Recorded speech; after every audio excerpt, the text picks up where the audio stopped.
nós temos às vezes que falar sobre história, porque a história permeia o que cada pessoa conseguiu inovar, quebrar ou criar novos paradigmas. Se nós temos, por exemplo, a Primeira Guerra Mundial, que tirou literalmente o poder francês do início do cinema, e os Estados Unidos começou a ascender para um cinema mais comercial, de gênero quadrado e vamos dizer assim, conceituado para um público já pronto, preparado, nós temos o restante do mundo que começou a ter liberdades que não havia antes. Nós temos um cinema russo, por exemplo, com Eisenstein, que ele nasceu no meio da criação do cinema, né? Ele nasceu em 1898, ele estava ali naquela ponta da energia que estava já se criando para um momento histórico, e ele tem na Rússia duas chances de poder se fazer. Ele tem tanto a história do país quanto a história da família. Na história da família ele tem descendência alemã, ele tem descendência sueca, ele tem descendência judia, ele tem descendência, obviamente, claro, russa da mãe. E aí na história dele a gente vê quantas transgressões começaram de maneira tão inovadoras para qualquer pessoa poder respirar cinema. Ele teve uma separação, um divórcio em relação aos pais, que já era mais inovador para aquele momento histórico, que não havia com tanta frequência, casamentos duravam para sempre.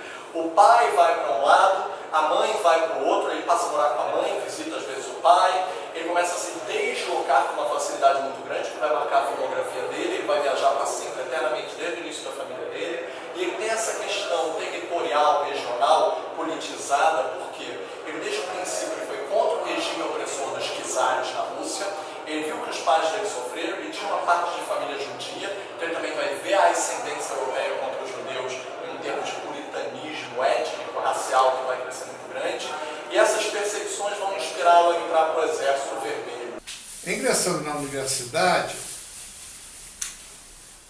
ele começa a ficar par de todo o movimento político que está acontecendo, não só político, mas artístico, e artístico-político. Entre as coisas que ele vai ler, que ele vai considerar e que vai transformá-lo no que ele se transformou, são justamente as leituras de Karl Marx e Engels, com materialismo histórico, as leituras e as críticas de Vygotsky e, se não me engano, o que ele vai aprender também no teatro com Meyerhold, que era um grande diretor de teatro da época, que se contrapunha ao teatro de Moscou, que era dirigido pelo Stanislavski, que são duas visões de teatro totalmente opostas. Paralelamente com isso, havia na Rússia, que já vinha há muito tempo, um movimento todo realista, de Dostoiévski, Tolstói, Tchekov, todo um movimento realista nas artes. O que era o realismo?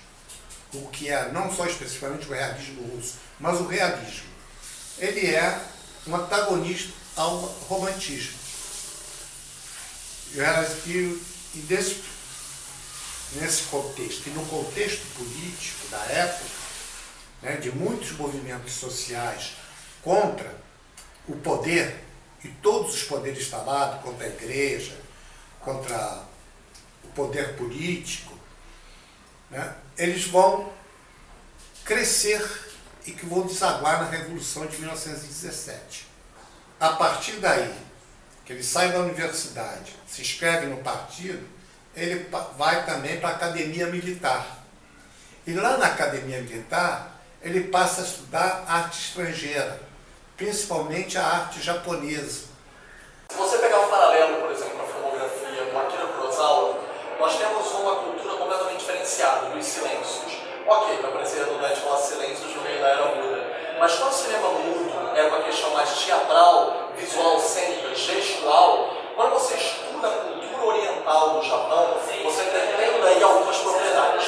O silêncio, você detém daí o teatro kabuki e a questão de gêneros, você detém daí os espaços vazios, que são preenchidos por ações e não necessariamente vozes. Então, não se abre como se o cinema mudo tivesse uma arte muito mais cênica, expressiva, do que simplesmente falar. A necessidade de falar realmente era prescindível, você prescindia de ter que falar. Foi isso que Eisenstein fez. A famosa cena, claro, não pode se falar de Eisenstein sem a famosa cena da escada. O Encoraçado Potemkin fala sobre a revolução bolchevista contra os czares a partir de um grande navio em que foi servida uma coisa que é histórica. Isso também aconteceu nos Estados Unidos em relação aos escravos, aos negros. Foi servida a carne estragada para os tripulantes do navio. Então eles fazem um levante em que eles se veem contra aquele regime opressor que estava no momento. Mas interessava ao Eisenstein necessariamente tratar de uma questão institucionalista, falar das instituições, ele queria falar do povo. Ele era marxista, ele queria falar da questão popular, humana, social a partir do indivíduo. O cinema dele geralmente é um cinema muito grandioso, um cinema muito... O próprio Potemkin, embora seja um filme que se passe no começo, boa parte dele num barco, num espaço mais exíguo, depois ele, quando ele chega na escadaria de Odessa, ele é um cinema de proporções épicas, não só no que diz respeito à escala, mas sobretudo no que diz respeito à dimensão emocional do filme, né? Como ele consegue criar uma carga emocional violenta, uma catarse em alguns momentos. Esse filme é que vai consagrá-lo como grande diretor. Aqui aparece toda a genialidade dele. Só para dar um exemplo, a cena antológica do cinema, uma das maiores cenas do cinema, é a cena da escadaria. Aquela cena não existia. Aquela cena só passou a existir porque ele passou pela cidade e viu a escadaria. E ao ver a escadaria, a coisa nasceu ali. E até hoje é uma das cenas mais lindas do cinema. Né? Gostemos ou não, o cara é comunista, isso, aquilo, não importa. A cena é emocionante.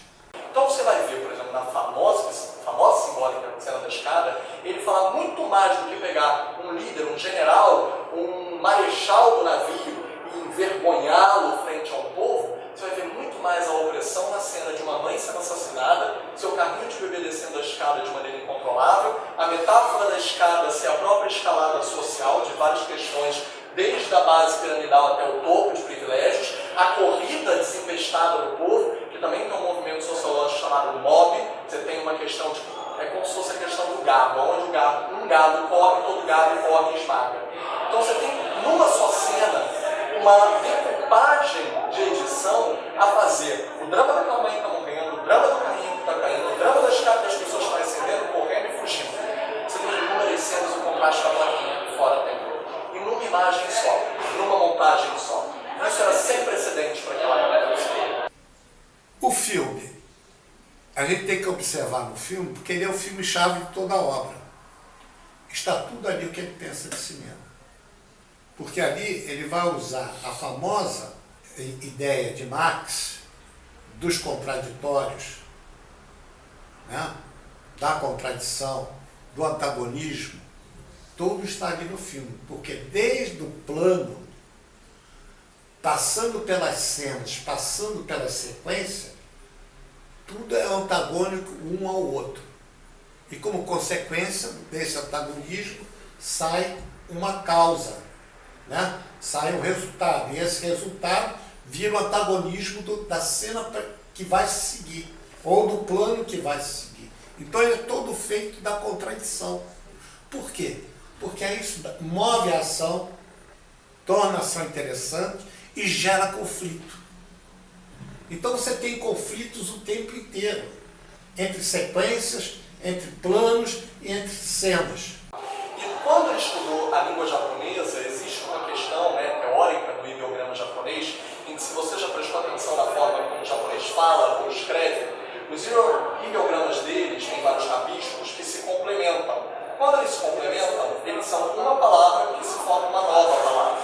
Cada ideograma que significa uma coisa reunido numa palavra só, transforma um novo som numa nova palavra, que pode juntar substantivo, adjetivo e verbo. Nossa, que diabos isso tem a ver com Eisenstein? Tudo.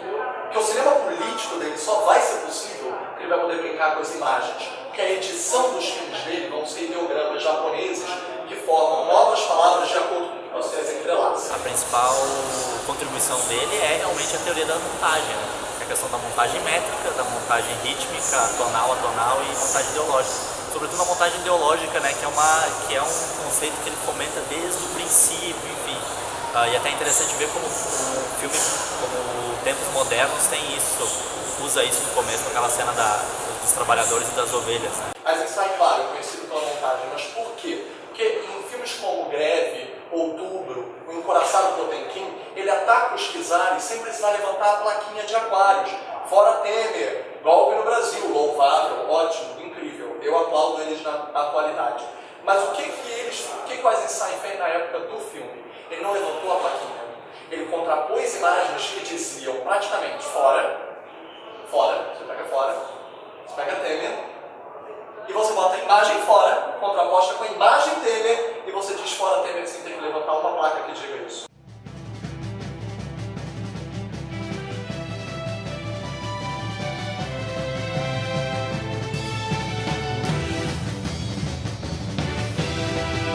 O Eisenstein é um cineasta, além de um cineasta, acima de um cineasta, ele é um pensador de cinema imprescindível para a gente entender o cinema do século, ali do começo do século, quando o cinema deixa de ser um entretenimento barato e passa a ser visto como arte. Ele é um dos grandes pilares dessa vanguarda, de transformar o cinema numa arte mesmo. E os preceitos dele são utilizados até hoje, né? Um cara que continua, para usar um clichê, vamos usar um clichê, ele continua atual. Um cara que continua atual, continua... Se a gente fosse... Hoje em dia o cinema dele ainda é muito vibrante. Olha, as pessoas hoje acham que Einstein é um cara morto, está enterrado lá em 1947, 48, está enganado. Toda noite, o modelo de montagem da Einstein você vê na televisão. Na Rede Globo, às 8h30 da noite, no Jornal Nacional. Hoje a gente vai, se a gente for, por exemplo, falar sobre montagem métrica, a gente vai de Jason Bourne, passando por Karate Kid, até voltar lá para os anos 20, que é onde ele instituiu isso. Nós estamos censurados aqui também, ou seja, a gente está aqui censurado, nós estamos sendo censurados, todo mundo está sendo censurado, vamos sair correndo para a câmera agora! A gente não conseguiu terminar o filme dele no México, saiu correndo pelas escadas, depois conseguiram terminar em década de 70 o filme dele. Por quê? Porque montaram o filme dele falando toda a dificuldade dele fazer o filme. Quando ele volta para a Alemanha e fica famoso de novo, mas já era tarde, todos os projetos que ele idealizou ele não teve tempo para completar. Ele morre antes mesmo de terminar a trilogia de Ivan o Terrível, naquele resgate das grandes personalidades russas, que só ele estava preocupado em tentar resgatar. Fosse a Alexandre Nitsky, fosse o próprio Ivan o Terrível, aquela identidade russa que eles já estavam perdendo, porque é o comunismo. Ao tentar fazer dos seus grandes heróis as grandes identidades, ele também perdeu muito na opressão e supressão do diferente, porque o diferente começou a se tornar perigoso. E Eisenstein é isso, ele foi o diferente eterno pro resto do cinema, que foi mal interpretado, incompreendido. Graças a Deus hoje nós estudamos ele para